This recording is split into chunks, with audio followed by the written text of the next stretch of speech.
So everybody's all hot to trot about the riots in Memphis last night, and we're going to get to that. But I saw this story, a story we've already done, but I saw the second day story about a bunch of fellas and lovely ladies attacking a white guy on the streets of downtown Philadelphia. And after seeing this story, the story of denial, deceit, delusion, danger, and how everybody's just okay with it, well, I think this is even more important than the Memphis riot story. Streets of Old City, a group of teens attacked a man and tried to steal his backpack. The kids broke his jaw and got away with nothing. Now they're running free, nothing stopping them from doing it again. Fox 29's Shawnette Wilson live in Old City tonight. Shawnette. Well, Shayna, picture the victim walking along this very block of Chestnut Street when he's punched in the face and knocked to the ground. Under doctor's orders, he's on a liquid diet right now for about a month to avoid having his jaw wired shut. But tonight, he did talk to me. He wants others to be aware of what happened.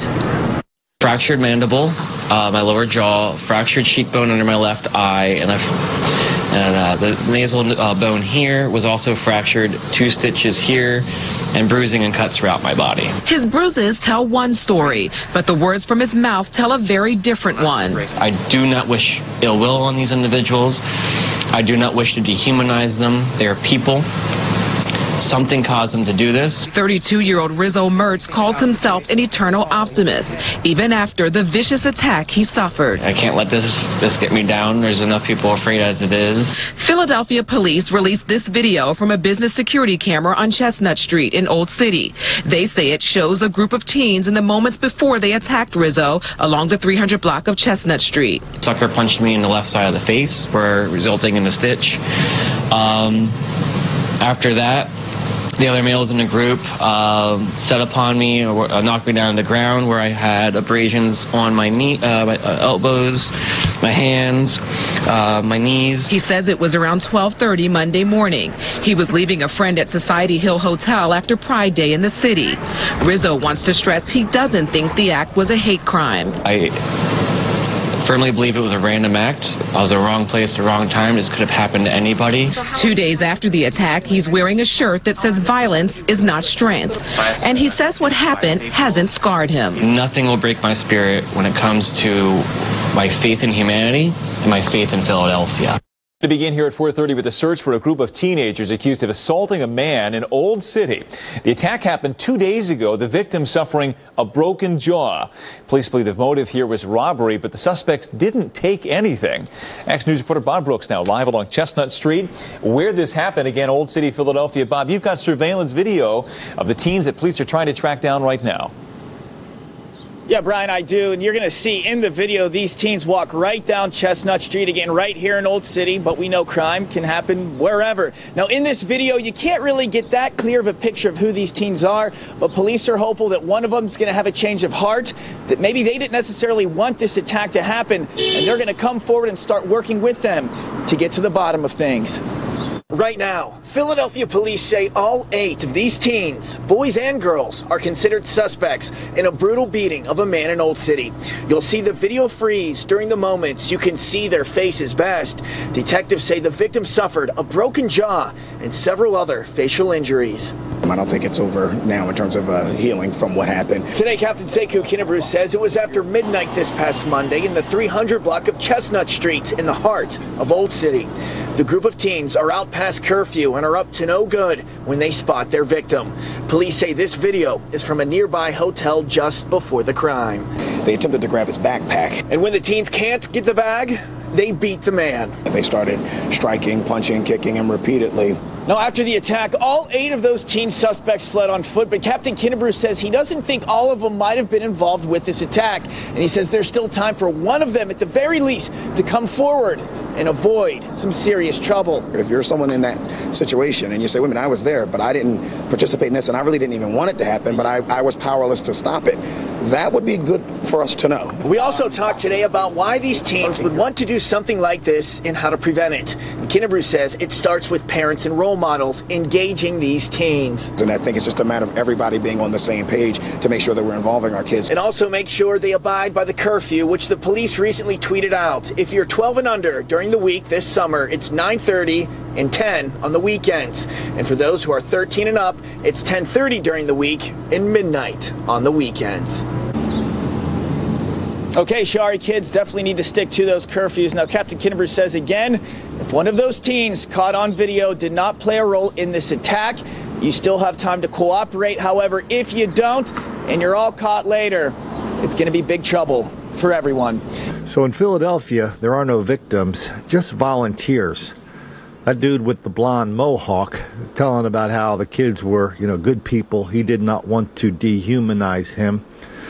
Blah, blah, blah, whatever the hell that means. These kids are out there walking around looking for their next victim, and that fellow with the mohawk, while pretending he's virtuous, is actually just as sociopathic as the kids are, because he doesn't care about the next victim. All he cares about is being on television and pretending he's virtuous when he is the opposite of virtuous. Oh yeah, and the fact that this attack took place right after the gay pride parade down there, that has nothing to do with it. The fact that there have been 10 black transgender women killed this year, murdered this year, every single suspect and every single attack is black, that has nothing to do with anything either. And now the cops have unveiled a new strategy to catch the fellas and lovely ladies, preventing them from doing this. They're out there appealing to their better angels, asking them to turn themselves in. That's crime fighting on the streets of Philadelphia. Meanwhile, does any of this sound familiar? Yeah, we just did this story a couple weeks ago in Philadelphia, not too far away from here. Exact same story. Vicious attack in the middle of the afternoon hit so hard she fell to the ground. The woman's attackers, according to police, a group of kids, and all she was doing was walking down a Philadelphia street. Fox 29's Kelly Rule is live in Philadelphia, Society Hill. Kelly. Lucy, the one question so many people have tonight, what were these kids thinking? This area is busy. Even at 10 at night, there are people walking around. That's why the woman tells me she couldn't believe this happened. She never saw it coming, especially from kids. And she says that's what upset her the most.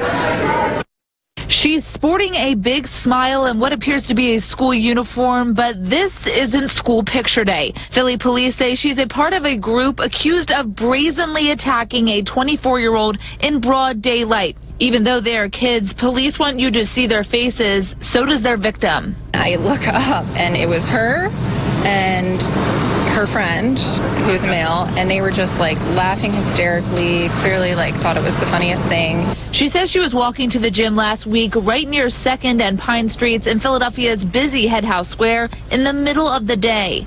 She said she heard a group of loud kids but never expected what happened next. All of a sudden, this girl like whacked me across the back of my head and like my ear, and I fell to the ground because I wasn't expecting it. And after they left, I mean, I was like bawling, crying, not even so much because of the pain, but because of I couldn't believe that it had happened and that, there's kids that would do that. Police say the group snatched her headphones and keys before running off in what they also describe as a random, unprovoked attack. It's broad daylight. It's, I guess it would have been right at or before school dismissal, so we got to actually ask ourselves why these young folks were even out. They say they are looking at schools in the area and their school uniforms. The woman attacked now has a warning of her own. And if you do see like a group of kids that are, making a lot of noise, I mean, don't just assume that they're kids. Like, they could be the next person that, is hurting you. So I think just be aware. And in the middle of planning for a wedding and saving up for a house, the victim tells me paying $500 to replace her keys was less than ideal. Now, police say they do believe not all of the kids caught on video were involved in this attack and could have just been bystanders. If that is the case, Lucy, they say it would be in their best interest to come forward. And out in Chicago, yesterday morning, the district attorney, Kim Fox, she's the one who let Jussie Smollett go. She came up with the brainstorm that, she said it during her campaign. We have to stop the cradle to prison pipeline, the school to prison pipeline. We have to stop arresting the children in school because 75, 80, 90% of children arrested in Chicago schools are black. That is proof positive of racism. Not that the fellas and lovely ladies are doing criminal things in school and destroying school for every other damn person in that school. Please, sir. I want some more. And that's the way it is. Thursday, June whatever the hell it is. 2019, where in Philadelphia and Chicago, we're doing everything we can not to make the black kids angry.